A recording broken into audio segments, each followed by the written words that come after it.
Assalamualaikum warahmatullahi wabarakatuh. Sebelumnya perkenalkan nama saya Fatur Rahman Al-Ghozi dengan NIM 2200018284. Saya di sini akan menjelaskan terkait tugas week 5 terkait hands off and tugas simulasi konflik tim. Di sini selama pelaksanaan proyek MPTI, saya sebagai ketua tim sekaligus back-end development mengalami dua konflik yang sempat terjadi dalam proses kerja. Untuk konflik yang pertama terjadi di internal tim antara bagian back-end dan front-end, sedangkan konflik kedua itu melibatkan pihak klien, yaitu showroom Maju Motor sebagai mitra kami.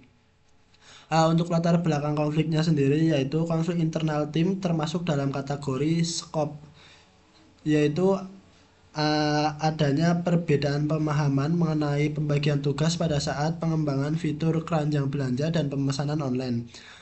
Tim front end berfokus pada penyelesaian tampilan agar hasil dapat segera diuji, sedangkan tim back end lebih menekankan pada kelengkapan logika dan kestabilan sistem. Perbedaan fokus tersebut sempat membuat koordinasi antar bagian sedikit melambat. Selain itu, konflik juga terjadi dengan pihak klien karena adanya keterlambatan pengiriman data motor seperti spesifikasinya dan foto motornya. Data tersebut masih disimpan secara manual di buku catatan, sehingga proses input ke sistem menjadi sedikit tertunda. Namun demikian, kendala tersebut dapat segera teratasi setelah dilakukan penyesuaian jadwal dan pendamping dalam proses digitalisasi data oleh tim pengembang.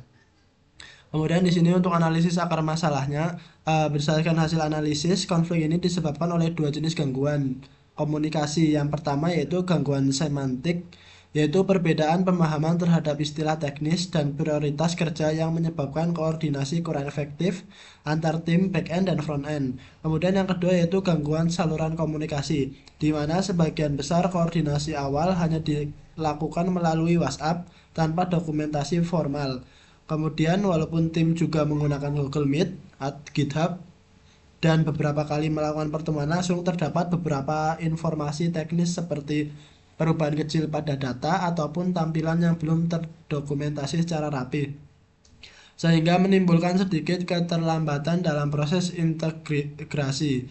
Kemudian untuk yang ketiga itu strategi resolusinya, yaitu di sini untuk menyelesaikan konflik tersebut saya menerapkan dua teknik influencing, yaitu KYC atau Know Your Knowledge Client dan rapport. Melalui KYC saya berusaha memahami karakter dan gaya kerja setiap pihak yang terlibat.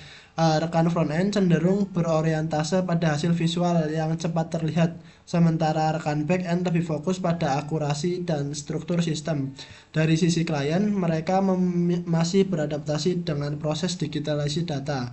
Berdasarkan pemahaman tersebut, saya menyesuaikan pola komunikasi agar lebih efisien, seperti membuat template data sederhana menggunakan Google Sheet agar klien lebih mudah mengisi informasi motor, serta memperbarui dokumentasi API di GitHub agar seluruh anggota tim memiliki panduan yang sama. Selain itu, saya menerapkan teknik raport untuk menjaga hubungan baik antara anggota tim dan dengan klien. Saya mengadakan pertemuan santai melalui Google Meet dan juga pertemuan langsung untuk membahas perkembangan proyek secara terbuka. Dalam forum tersebut, setiap anggota tim dapat menyampaikan kendala dan saran tanpa tekanan. Kami juga sepakat untuk menggunakan dokumentasi bersama dan menjadwalkan koordinasi rutin agar komunikasi lebih terarah. Dengan pendekatan ini, suasana kerja menjadi lebih kondusif, koordinasi semakin lancar, dan kerjasama antar tim serta klien dapat terjalin dengan baik hingga proyek selesai. Untuk kesimpulannya di sini dari pengalaman ini saya belajar bahwa keberhasilan proyek tidak hanya bergantung pada kemampuan teknis, tetapi juga pada kemampuan dan mengelola komunikasi dan hubungan kerja. Dengan memahami karakter rekan tim dan klien melalui KYC serta membangun komunikasi yang terbuka dan saling percaya melalui raport, konflik dapat diselesaikan secara efektif dan proyek dapat diselesaikan tepat waktu sesuai dengan tujuan yang telah diterapkan.